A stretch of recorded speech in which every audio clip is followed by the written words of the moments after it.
திசையும் தேன் சொறியும் மூன்று தமிழ் குமராவும் கோவிலாகும். தினம் தேடி வரும் பக்தர்களின் தெளிவான முதிர்ந்த மனம் முருகாவும் மயிலுமாகும்.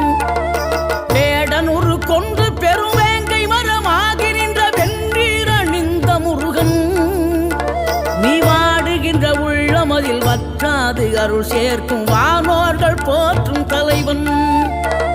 நீரெடுத்த மேனியுடன் ஆறெழுத்தில் பேரெடுத்து நினைவெல்லாம் இனிக்கின்றவன், நீ ஓரெழுத்து ஆயுதமாய் ஒளிகின்ற வேலெடுத்து உறுதுணையாய் வருகின்றவன், எனக்கு உறுதுணையாய் வருகின்ற